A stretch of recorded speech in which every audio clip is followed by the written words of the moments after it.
There is a word, I know I use the word vicious circle, but someone told me there is a philosophical concept. But the thing of, every product has a maker. Yeah? So the existence of the maker is the product. Yes. Yeah? You're the evidence of the existence of your father. It's that simple. Now, can we say that I was born by myself? No. Why not? Just doesn't make sense. Doesn't make sense. Yeah. Now, but just in saying, it just doesn't. Reason just doesn't allow. That's the rule, isn't it? Yeah. Right. So, how is it possible that creation could come, will itself into being? It's not possible. And then what you would have is this. That's what Sidi Ibn Ashir is saying, is that if it created itself, it's literally, the two opposites would gather. Yeah. Which is impossible. Because he says, look, that's impossible. Yeah? That's impossible. Because if it created itself,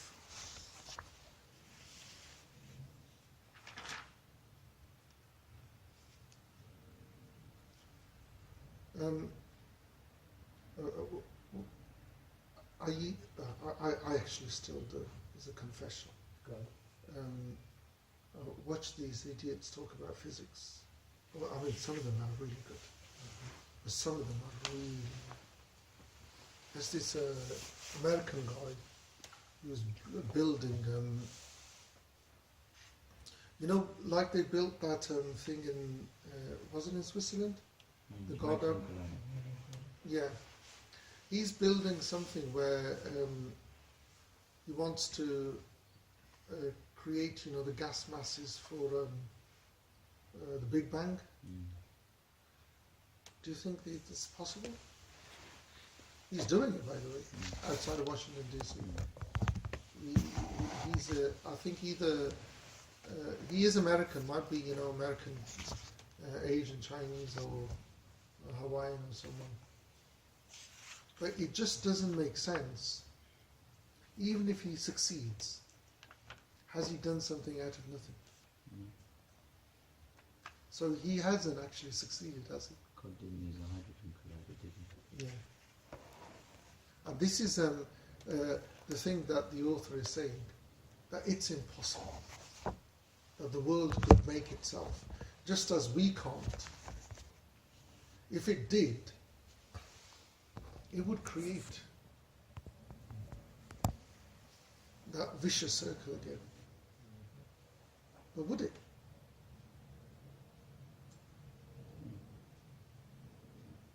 How would it begin?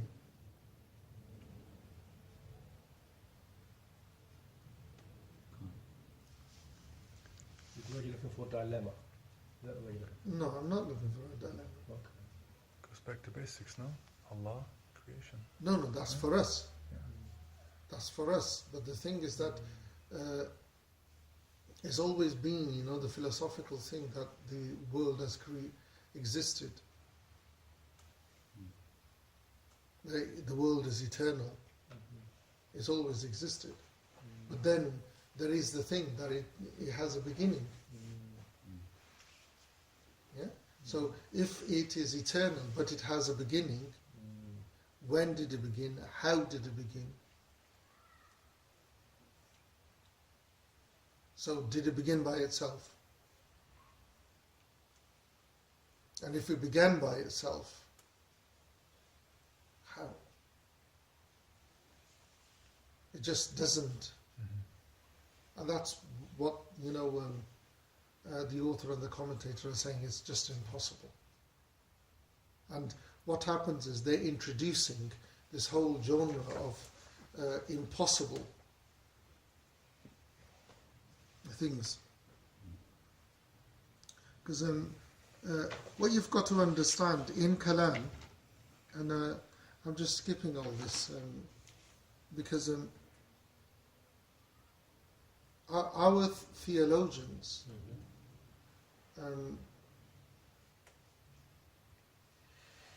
they, lot of, how they understood things, the rational sciences and all that, they were influenced by the Greeks. Some say, quite heavily. But the thing is, it's never been updated. The arguments. Yeah. It's like, the arguments that are now, you won't find them in our...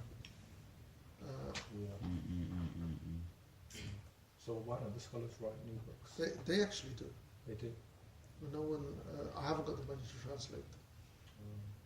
There's a teacher of mine, Sidi Taha, you met Sidi Taha? No? Sidi Taha Abdul Rahman from Rabat. Yeah.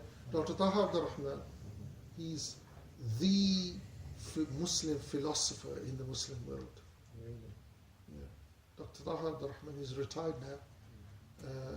He writes in Arabic, his books have been translated into Persian and Turkish. He is a critic of Western, philosophy, especially, the logic side, because his specialization is logic. What he's done is he's brought, the terminology, not the arguments, because the arguments are pointless, because the arguments keep changing. But, the terminology, he's brought it up to modern times. The philosophical, because a lot of our terms are based on Greek philosophy. And some of these arguments, I know some of them arguments are circular, but they were based on there. Because Baghdad was the center where, the House of Wisdom was, and but since then, there hasn't been. Yeah? But alhamdulillah, we're living, we have this man around us. He actually has a work which he's brought to date. Anyway, moving on to verse 24. لو لم يكن قدم وصفه لازم حدوثه دور تسلسل حتم. So did you explain the line before that? Which one? وذا محال 23. وحدوث العالم من حدث الأعراض مع تلازم. Yeah. Okay. That, if both of them, the two opposites gather, it's impossible. Because one would negate the other. It's like, what does God say in the Quran? If there were two gods, would you see the perfection? You just wouldn't. 24. If his attribute were not timelessness, then his coming into being in time as a chain of events would be necessarily true. Okay. That's self-explanatory, isn't it?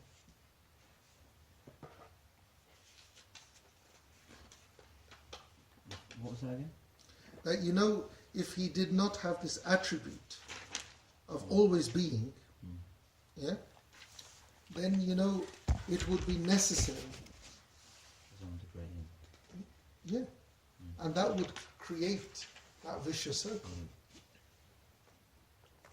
Yeah, people think they're so deep when they go, alright, God created man, but who created God? They clearly don't agree on what God is there. Yeah, but the thing is then, if we accept that someone created God, then who created that God and who created that God? And that's that vicious circle. That's why to negate that, we obligate Allah subhanahu wa ta'ala, the wujud, to have qidam.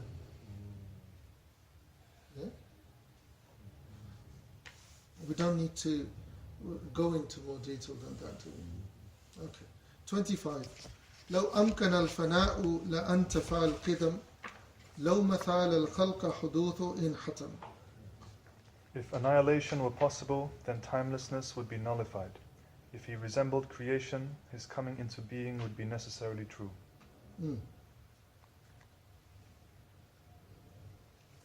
Now, you know, we got two sets of if. Yeah? Three. No, here in this verse. Okay. In this verse, we. Yeah. This Yeah. Now, if you know God could come to an end, it wouldn't negate the attribute of qidam. Now, why is that one there? Have a think. What do the Christians believe? What happened on the cross?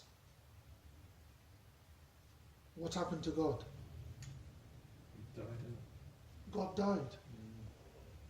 So how could he be God? He died. How could Krishna be God? He died. God has this eternal attribute of always being. And if he resembled creation, yeah, then you know it would be necessary that he be created. This, you know, I can't remember this Hanbali scholars'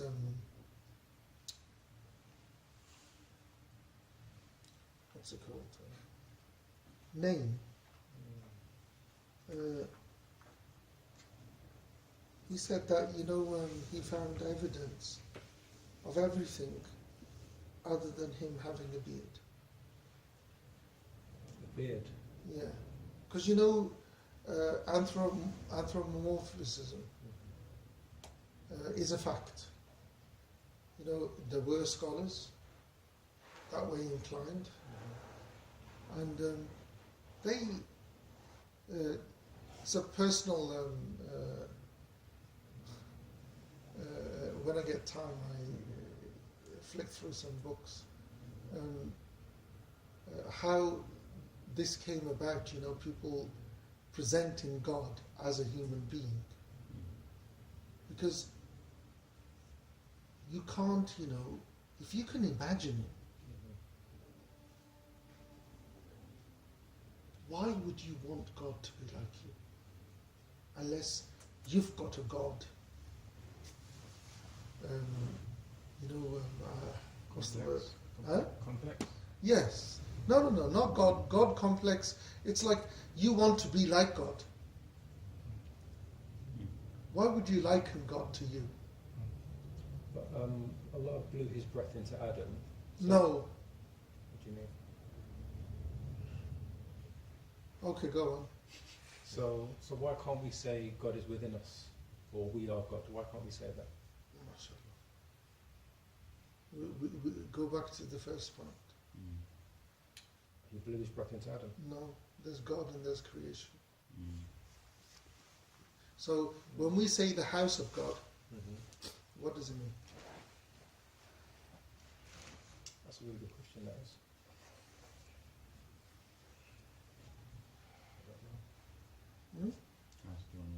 No, this is the house of God. God says the mosques are the houses of God. It's the place where you can find Allah, but you can find No. Allah everywhere. No, it's just mudaf. Yeah? Doesn't mean that, you know, God is there. Does God have a breath? Well, He must do. No. How does Allah, when Allah wants to create, what does He do? It says be. Kun fayakun. So how do we understand the breath then? But my problem with all of this is that we create the rules first, and then we interpret the Quran according to those rules. No. Did Arabic exist before the Quran? Yeah. So Arabic was a language understood. Yeah? Yeah. It was a language understood. Yeah. Rules were known. Yeah. So, But it does say in the Quran that Allah blew His soul into Adam, or His breath into Adam. It does say that, right? yeah.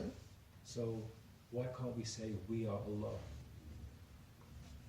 You're creating, right? You can't be No, God. but you're just tying us to this rule. I'm not tying you. God is. He says, "Laysa kamithlihi shay'un." Right, so how do you resolve that? I told you. There's the board. Throw everything against that rule. "Laysa kamithlihi shay'un wa huwa as-sami'ul basir." That's His rule, not mine. Right, so what does it mean when Allah says that He blew His breath into Adam? What does that mean? It means how close, how intimate, how important Adam is to God. But why didn't you just say that? Because you don't understand Arabic. That's the problem. When an Englishman comes home and says, "Love, put the kettle on," what does he mean? Let's put the kettle on. No, what does he mean? He wants a cup of tea. He wants a cup of tea. But he says, "Put the kettle on." Now, you go to America and tell them, "Love, put the kettle on." They speak English. Does it make sense? Has it clicked yet? No. Shall I repeat it again? I understand the words coming out your mouth, but I just don't see why we have to believe that. Why not? Because then you're bringing something that is sublime, yeah, down to your level, mate. But why is that an issue? It is an issue. Because you're imperfect. You're imperfect. He's perfect. Personally, I think this whole anthropomorphism thing, I don't really think there's a good argument against it. There's a very good argument against it. He says, Allahu Samad, Lam Yalid, wa Lam Yulad, wa Lam Yakul Lahu Kufuwan Ahad. Yeah? There is no one equal to Him. You want to bring a similitude to Him? But we are like Allah-esque, aren't we? How? Because His soul is in us. He has a soul now? What's a soul? That thing. No, what's a soul? Is created. Soul is created, mate.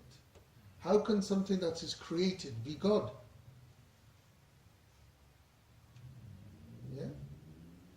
Wherever you go, you'll see His signs, not Him. It's like, the dung is evidence that the camel exists. Adam is evidence that God made him, how close he was. Yeah? Does not mean that he has become God. What we've got to do is understand how minuscule, how little we are in, the majesty that God is, that we can even, compare. I'll share something with you, which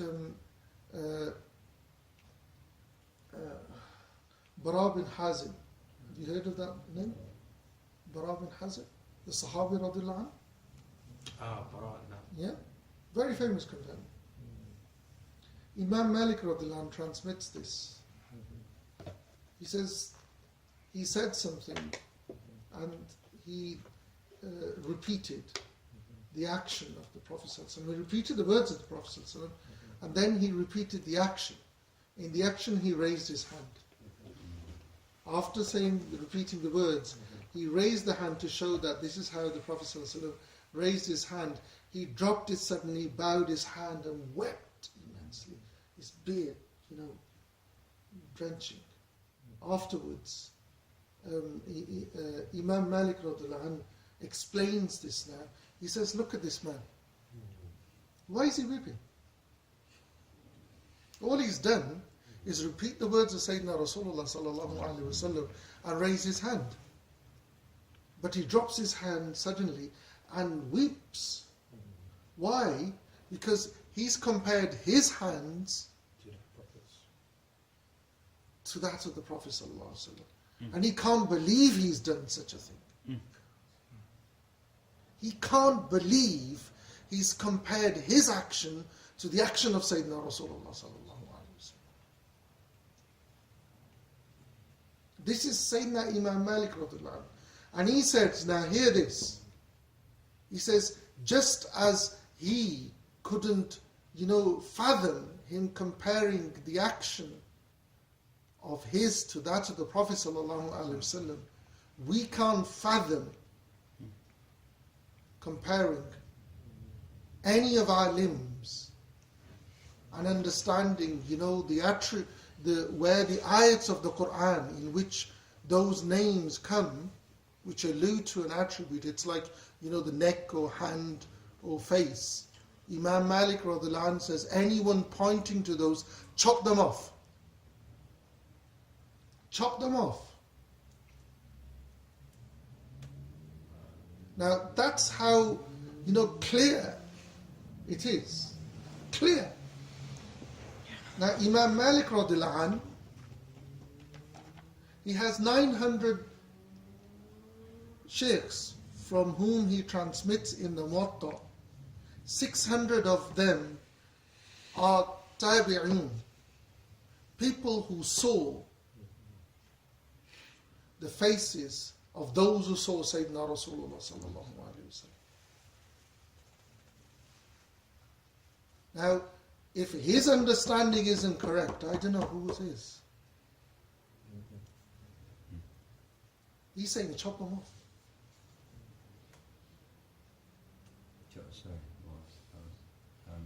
Chop off where? The necks of...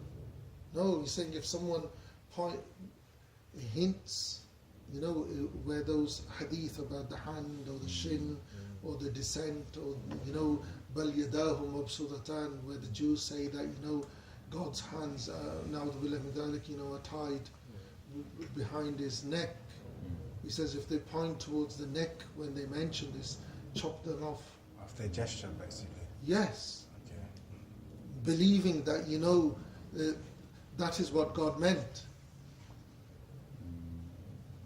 Because what God is saying is that the Jews are saying that God is tight-fisted. There's nothing about the hands or neck. Because that's what it means in Arabic. But God says, I'm open-handed. Even in English, open-handed means? Generous. The analogy you gave of the Bedouins who pointed to the dung and said this is proof of the camel. Yeah. The problem is if you point to the dung and say that is the camel.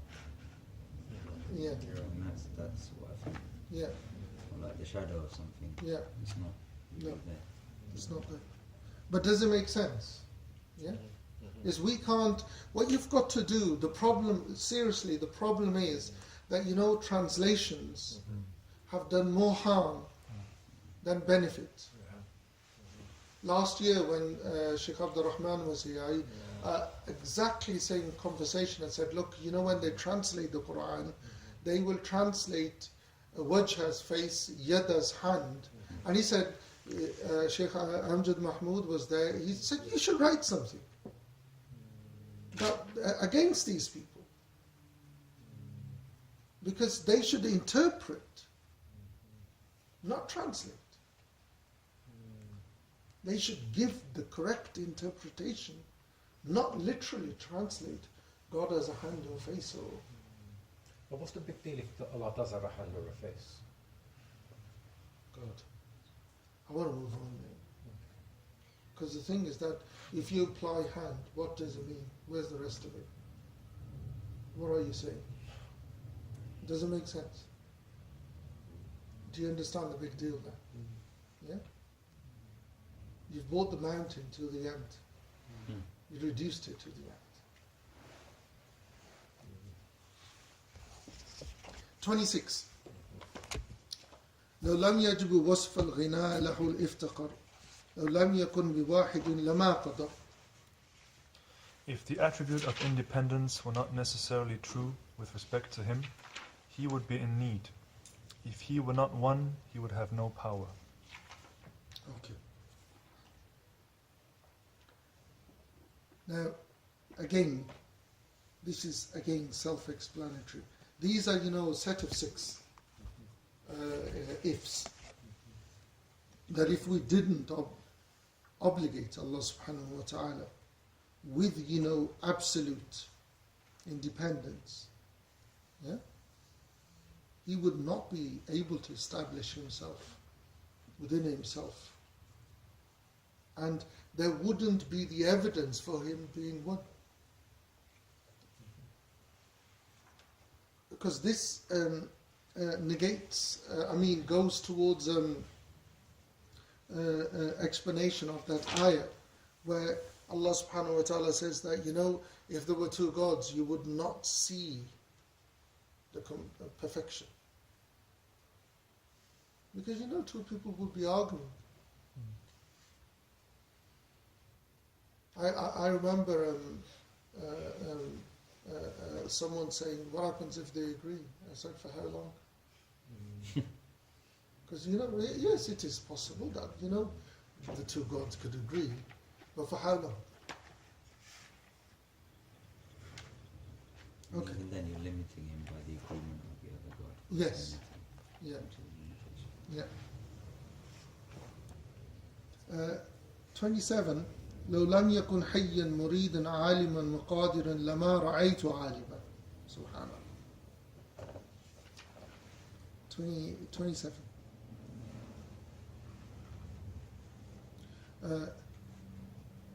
If he was not, living, willing, knowledgeable, powerful, you would not see the world. You would not see creation. Yeah? Now, we already talked about that, the attributes are in time are manifest. Ma'anawi. That's what's meant.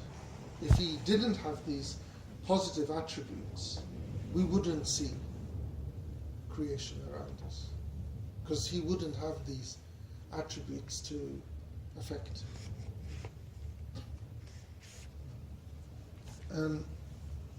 28. وتعالى في 6 قضايا باطل قطعا مقدما إذا مماثل. Any consequence of these 6 propositions is absolutely false. Thus, any preceding premise is likewise false. Okay. That's self-explanatory. Because all the preceding 6, the low if questions, they're all based on falsehood. So they're false in themselves. Now, we move on to, the final point on specifically with Allah subhanahu wa ta'ala. 29. والسمع والبصر والكلام بالنقل مع كماله ترام. And proof of his hearing, seeing, and speech is afforded by transmission and also by deduction from his perfection. Okay. Do you remember so far everything that we have covered has been by reason? We've not, based it on Sharia or habits. Yeah, it's not been on what they call naqli dalil, some revelation by transmission. But some basar, hearing and sight, and speech, they're both based on reason, like we've already covered, but they're also covered by transmission from the Quran.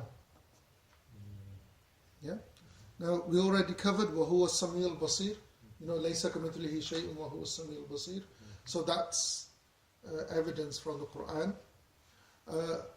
وَكَلَّمَ اللَّهُ مُوسَى تَكْلِيمًا. That God spoke to Moses. Yeah. Now that's from the Quran. In the Hadith, there is that you're not calling on a God that is, deaf, absent.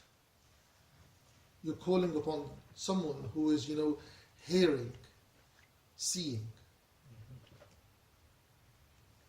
And there is, unanimity, ijma, that, God is attributed with these attributes.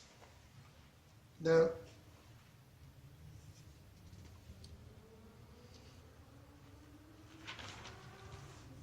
there's, in Aqeeda, there isn't more than this on worth going. But the final point on this verse is that, Aqeeda is divided, Aqli and Naqli, the evidence in Aqeeda, by reason and by revelation. And there are 4 divisions. The first division is that Dalil Aqli is for wujud, qidam, baqa, qudra, irada, ilm and hayat. That's the first division. They're Aqli. Then Naqli deals with everything that is, going to deal with, reward and resurrection and, the states that are going to happen in the next world. Those are, by transmitted texts. And the third division is where, there's Dalil Aqli and Naqli, which is, hearing, sight and speech. And the fourth one, on which there's a difference of opinion, is that, is the first division or the third division, from the first or third, like Wahdaniyah, they don't know where to put it. But on the first 3, you find that, majority of the attributes of Allah subhanahu wa ta'ala, the Sabah Mathani, thereby Aql, and everything to do, from the day of resurrection, they're all to do. And the states afterwards, they're all by Naql. Are we okay so far? Yep. So it's saying وَالسَّمْعُ وَالْبَصْرُ وَالْكَلَامُ بِالنَّقْلِ. So that means that Allah's hearing, sight and speech, we know that through transmission, through the texts. As well as Aqli. Aql. But what you notice is that the Naql has been brought in last. It's important. That we can't, affirm a point if we can't affirm it by reason first. Okay. So, if an ayah comes in the Quran, you have to affirm it by reason before you affirm it by... No. Okay. No. I just want to make sure. No. We'll talk about, about those attributes of God. And what you'll find is that majority of, the things to do with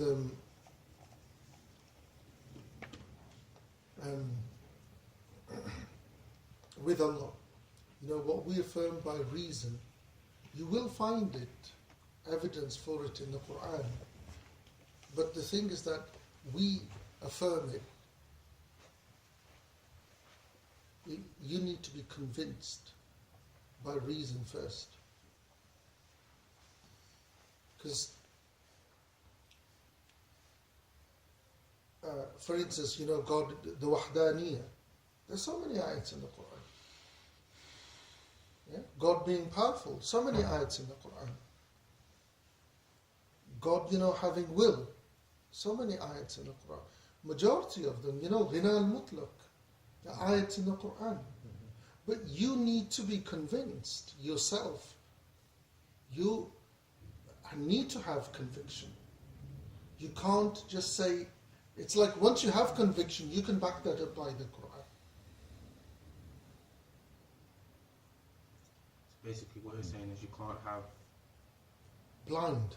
Yeah, so you can't say, oh, I'm backing this up with the Quran, but you're actually not convinced about yourself. Yeah.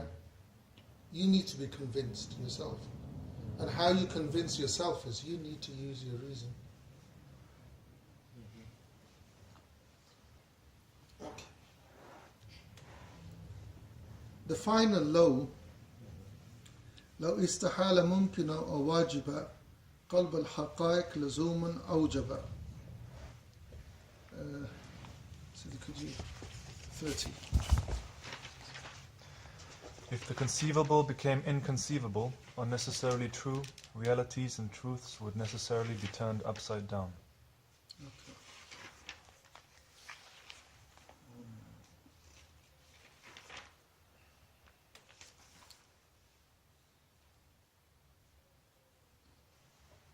Now, we've already covered, what's conceivable. And that is what, what is correct by reason, in reason. Its existence and its non-existence. Yeah. Like, reward for someone who is obedient. Punishment for someone who is a sinner. The sending of the messenger, emissaries. The existence of Jannah and Jahannam. And similar to that. Also that, it's conceivable in right of Allah subhanahu wa ta'ala to leave all possible actions or to do them. Yeah? He can do what he wants. It's not an obligation. We can't oblige him to do anything. Yeah? And that is not, something that is impossible. What the author is mentioning here is that if it was wajib, mandatory on him to do a thing that is possible, yeah, it will be necessary from that it will turn its realities to the realities that are wajib, which are not, correct by intellect, like his existence. Does that make sense? It's the same if it was impossible on Allah subhanahu wa ta'ala to do a possible thing, and you necessitated that. You made it necessary on him. Yeah? It would turn what is, possible to, the reality of impossible. Meaning which is not correct by reason. Like, his non-existence. He does what he wants. You can't make it necessary, compulsory. Force him to do it. If you did force him, then it would turn realities on their hands. Like his existence coming into non-existence. And he says, this is, not correct intellectually. Because his existence and non-existence is an impossible description.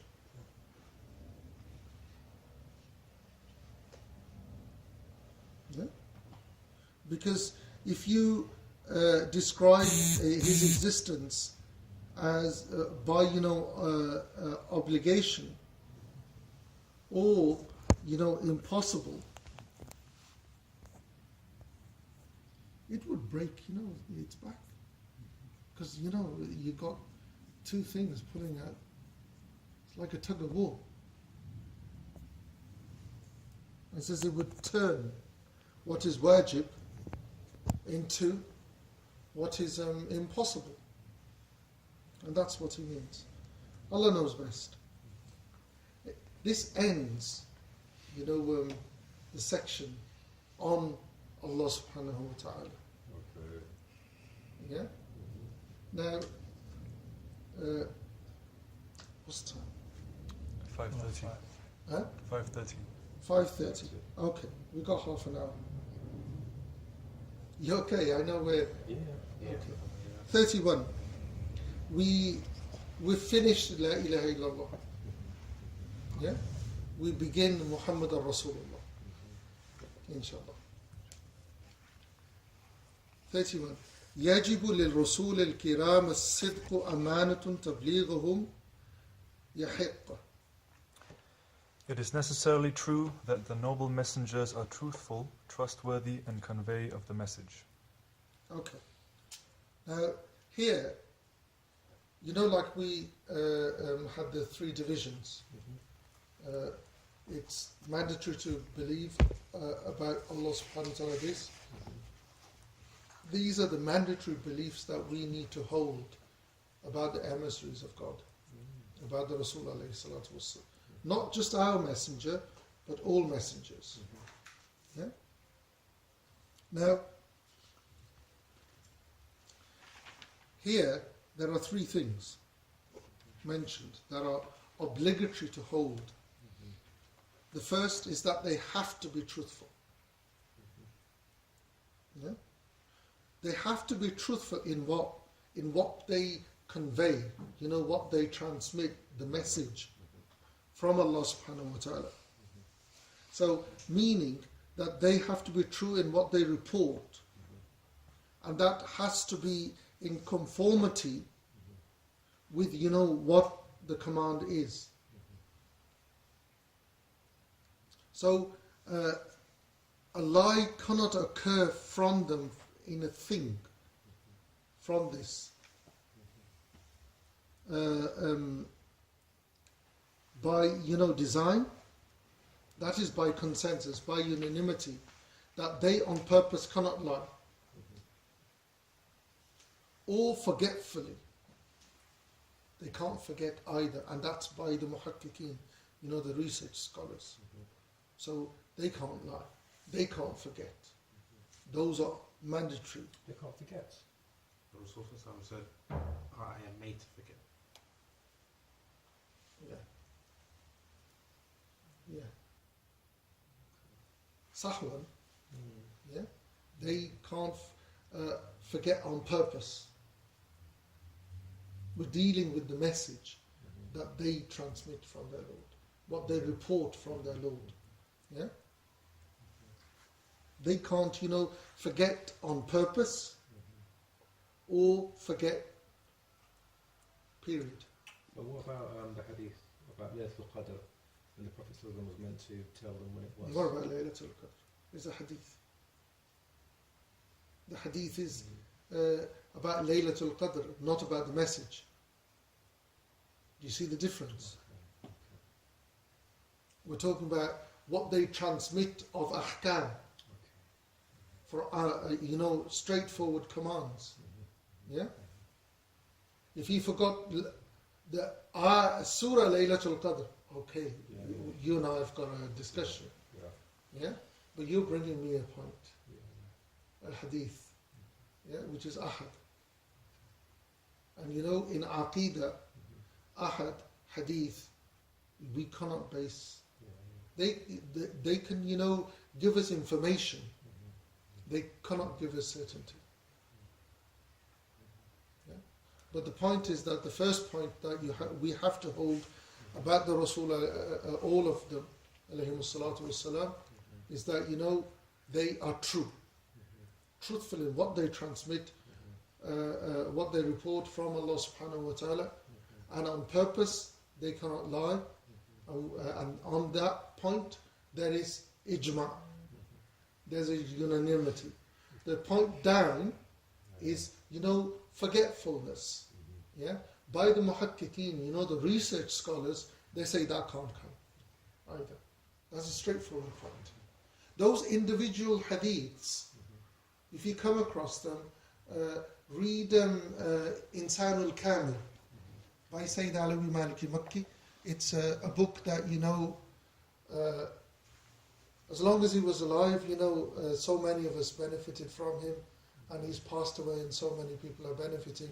Insan al-Kamil, he goes through all the hadith and ayats, and he gives you the correct understanding of the scholars of the Ahl Sunnah wal Jama'ah. It's in English, if you can't read the Arabic. It's called The Perfect Man. It's by Sayyid Alawi Maliki Makki. Okay. The second point is that they are protected. Amana. Yeah? Because we all say that the Anbiya alayhimus salatu wassalam and the Rasul from them, they're ma'soom. What do we mean by that? What we mean by that is they are protected. Yeah? Outwardly, their limbs, yeah? All their limbs, outwardly and inwardly, are protected from a haram or a makruh action occurring from them. Can't occur. That's a straightforward one. You find that, again, that's a straightforward. We don't need to go further than that. The third point, which is an obligation to hold about the Rasul alayhi salatu wasalam, is they convey the message that God commands them to convey. Yeah? To creation. They do not leave a thing from it by forgetfulness, yeah, or by purpose. They just don't. Those are, the three obligations that we are obliged to hold. That they're truthful, yeah, they're protected, and they convey the message.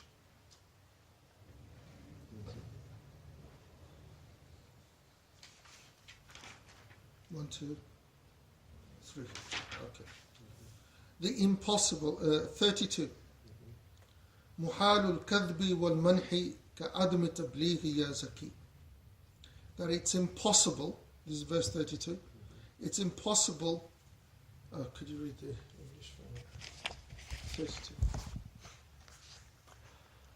Impossible are lying and what is forbidden, as well as not conveying the message, O man of intellect. Now again, the impossible are 3 again. Yeah? Lying. They can't lie. Which is the opposite of being truthful. Because a lie is not according to what they, report. Yeah? 3 is khiyana. Yeah? Khiyana is, cheating, deceiving, deception. Yeah? Which is an action which is haram. Or makruh, which is the opposite of protection. Yeah? 3 is that katman, they can't, conceal a thing from the matters that they are, obliged to convey to creation, which is, the opposite of tabligh. Yeah?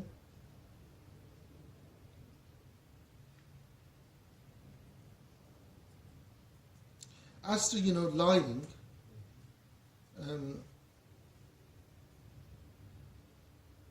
this is, a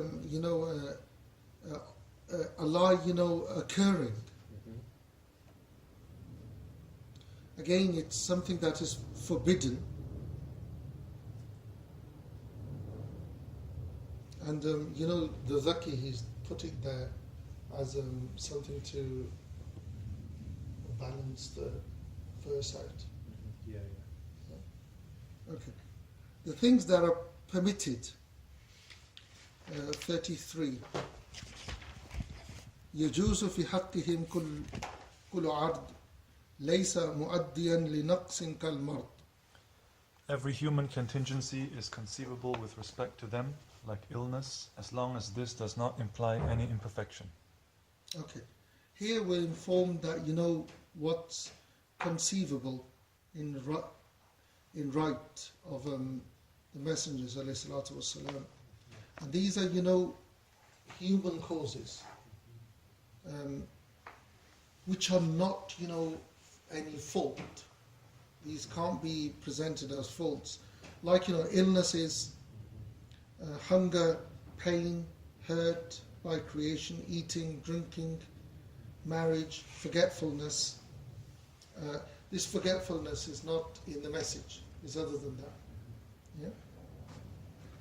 Yeah? But this is, the forgetfulness is after the tabligh, not during the tabligh. Yeah?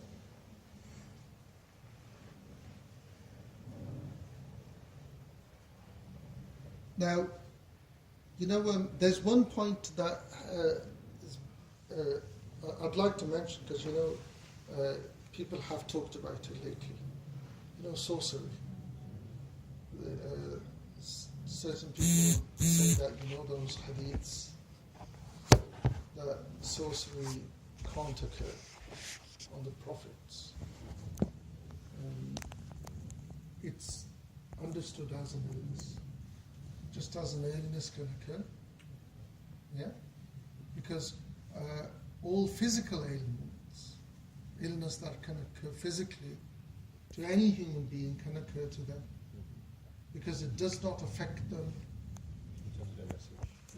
No, it does not affect their heart either, or their spirit.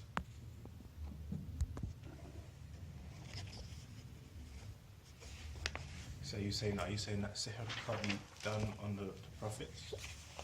Yes, It cannot be done. it can. It can. Can. Just clusters. It's like they can fall ill. Yeah. When they fall ill, they take medication, they get cured. Yeah? Sihr is an illness. People, you can eat certain food, it becomes the cause of you falling physically ill. Yeah? Someone gives you something red over certain food or magic or whatever, you become ill, then there's a cure for that. That does not affect their heart or their spirit. It's a physical. Yeah? Those narrations, if you go and look them up, they actually prove that Sayyidina, we know about the Prophet ﷺ, he was not physically, he was not spiritually affected, because he was still communing with the angels, which shows that his batin and his heart is not affected. Because if it was affected, how would he hear the angels? How would he know what to do? The hadith where Jibreel is on towards the head and Mikael is towards his feet, and they're telling the conversations between them that what's being done. Someone's done magic. What should he do? It's in a well. I'm not familiar with that. I'm telling you, it's there.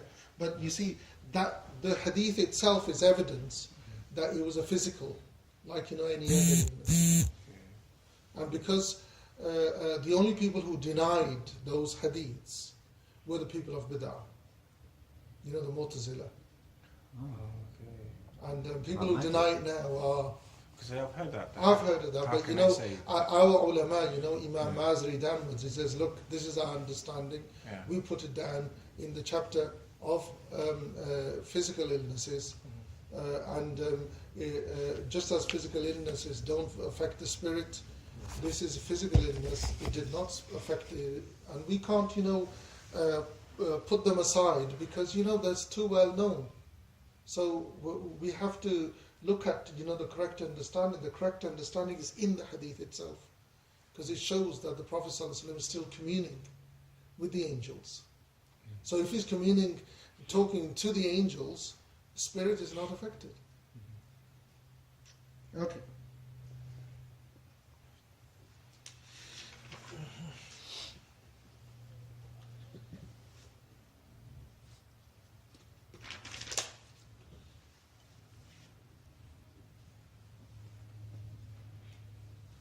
Okay.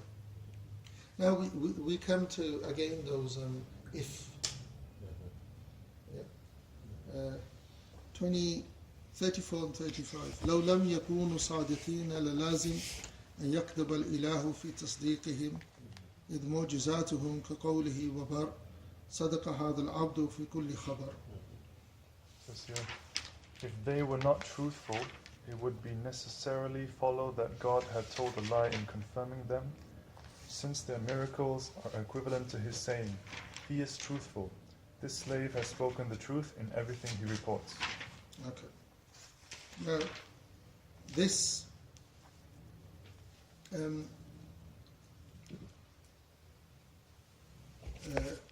after the clear attributes of the emissaries of God are known, is that here the author is saying that if they were not true in what they report, it would be necessary,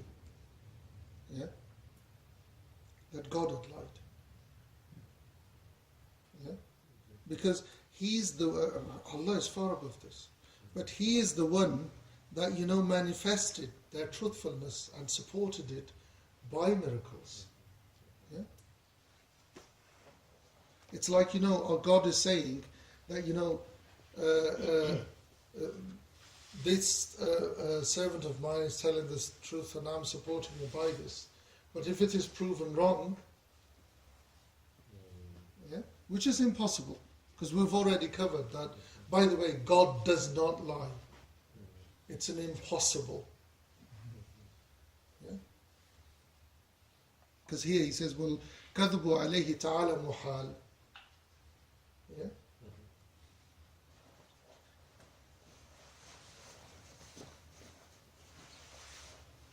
And there's this word, I don't know if you've heard this word, tahaddi? Challenge. No. Tahaddi. It means that, the mu'jiza is in accordance. It affirms the message. It's not like, someone flying from nothing. Yeah? So, when the Prophet ﷺ split the moon, is because they asked him why, to confirm that his message was true. Nothing about himself. Yeah? So, the mu'jiza is tahaddi. It has to be, in confirmation of the message.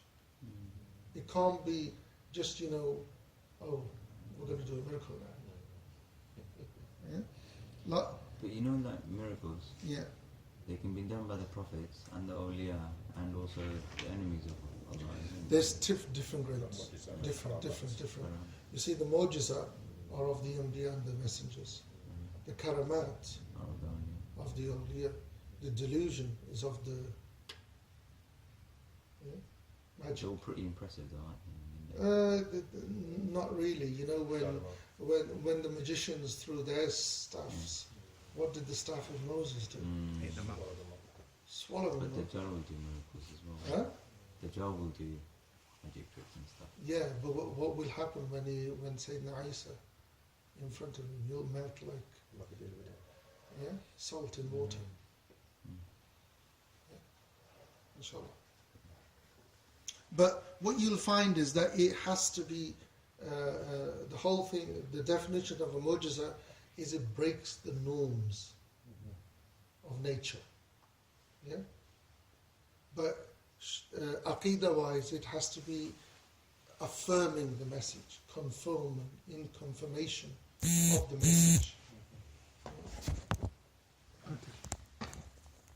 36. لو انتفى التبليغ أو خان ختم أن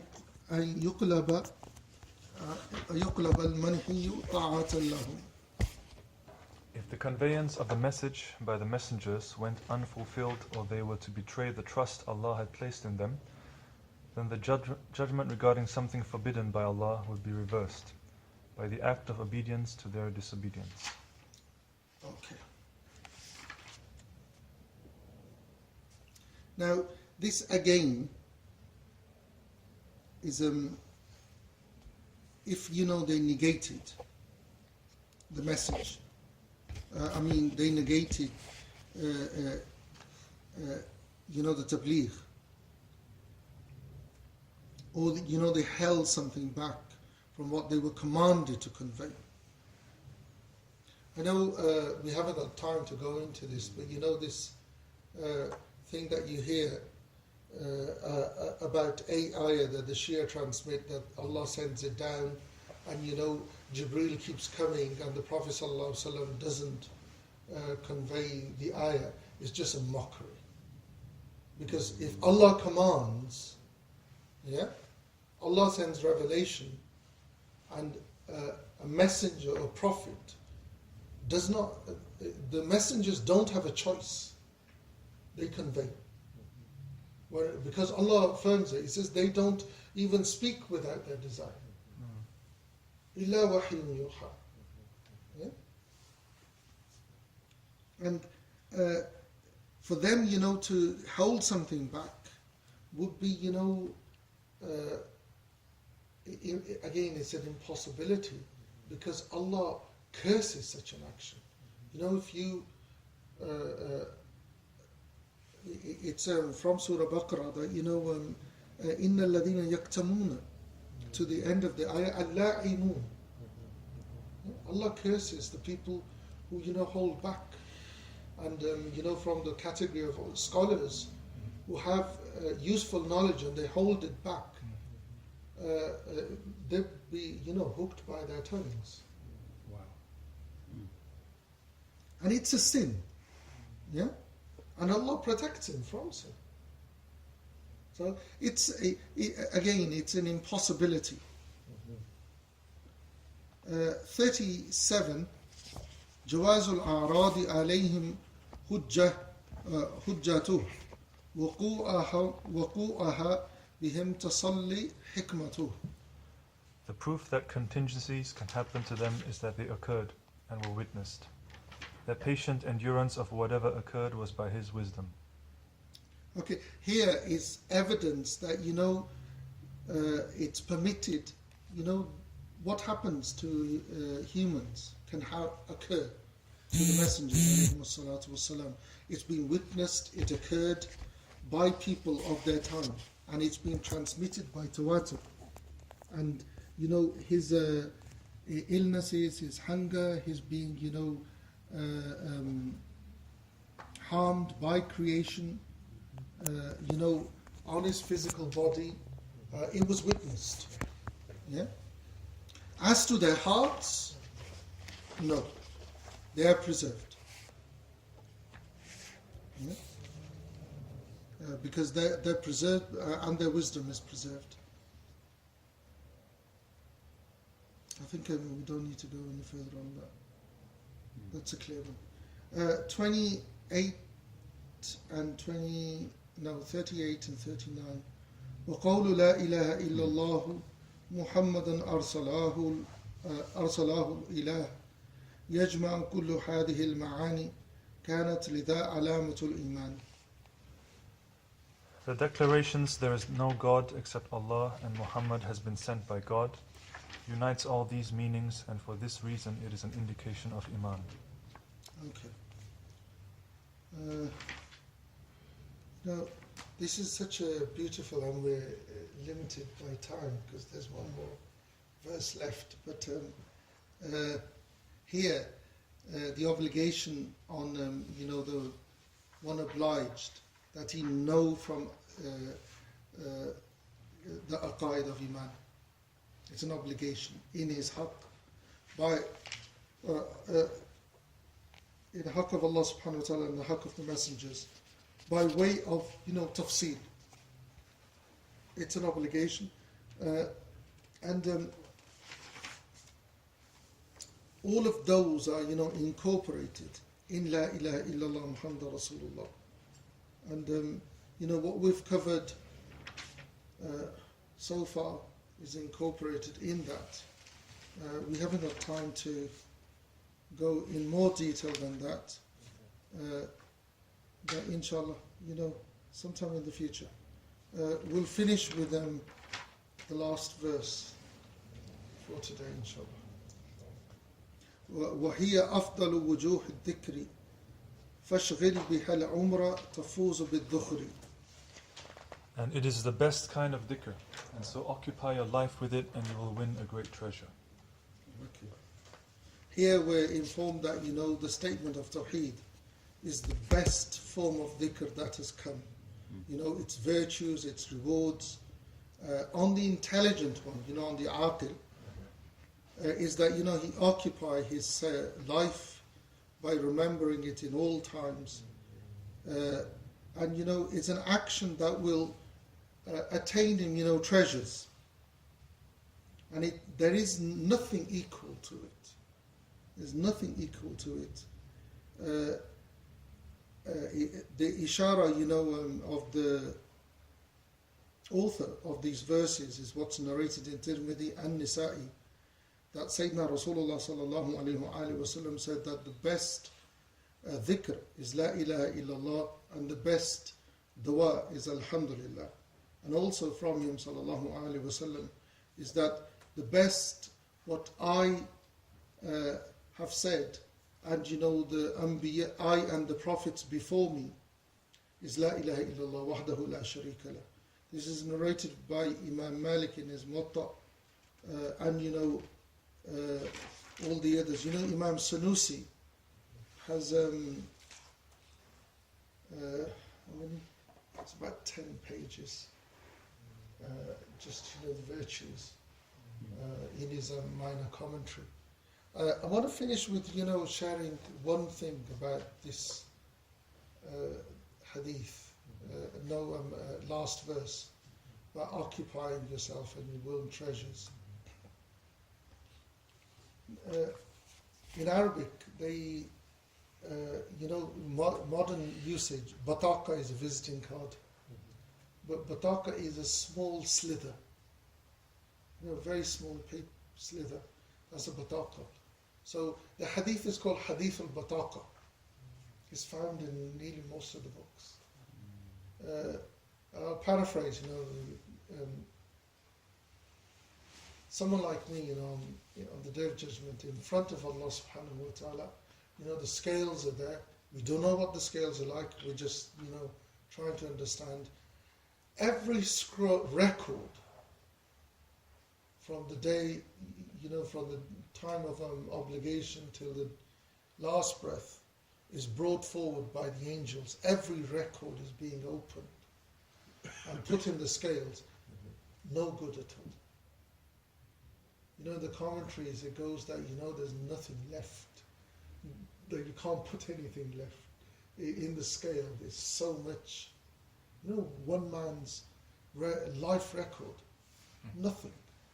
So he's not done any good at all. There isn't anything good. And then angels, get ready to drag him away to the other place. And then, this voice comes, hold on. This slither of a paper comes flying. Can you, imagine,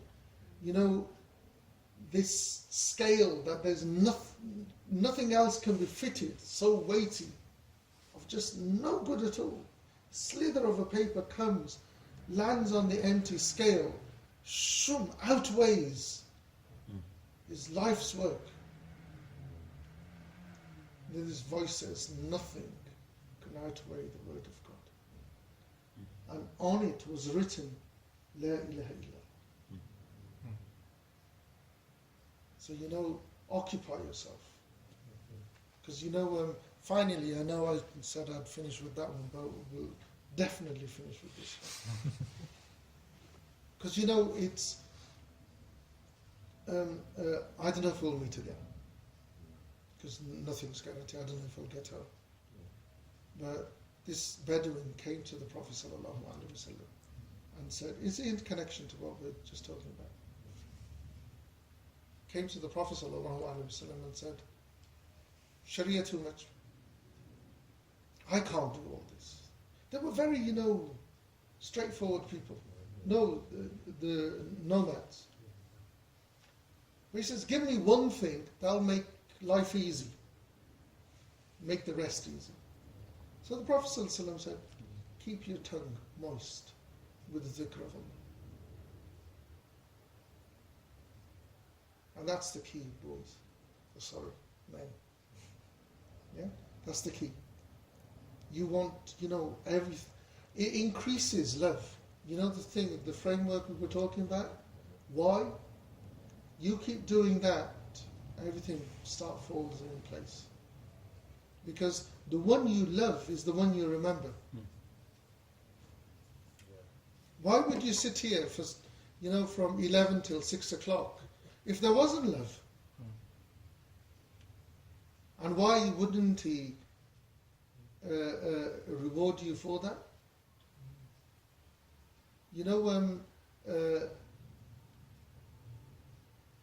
When Allah wants good for you, He gives you understanding. This is what we've been all about. And one of our great Maliki Imams of this time, Sheikh Tahar Ayyam, of Azhar. People go for him because he's for sanad, ijazah. Just no. He says sit, we give understanding. So may Allah give us understanding. And if you can read Fatiha, for the author and the commentator. Bismillah ar-Rahman ar-Rahim. Alhamdulillah Rabbil Alameen. Ar-Rahman ar-Rahim. Maliki Yawmiddin. Iyyaka na'budu wa iyyaka nasta'in. Ihdinas siratal mustaqim. Siratal ladhina an'amta alayhim ghayril maghdubi alayhim waladdallin. Ameen. Allahumma salli salatan kamila wa sallim salaman tamma ala sayyidina Muhammad alladhi tanhalu bihi al-qad wa tanfarju bihi al-kurab wa tuqda bihi al-hawa'ij wa tunalu bihi al-raghaib wa husn al-khawatim. ويستسقى الغمام بوجهك الكريم وعلى آله وصحبه في كل لمحة ونفس بعدد كل معلوم لك سبحان ربك رب العزة عما يصفون وسلام على المرسلين والحمد لله رب العالمين. If I've said anything that I shouldn't have, please forgive me. If there has been some benefit, share it. Because that's how learn what you know. If you don't share it with anyone, at least share it with your wife. But don't keep it to yourself. So, alhamdulillah. Could I ask you a quick question? Yeah.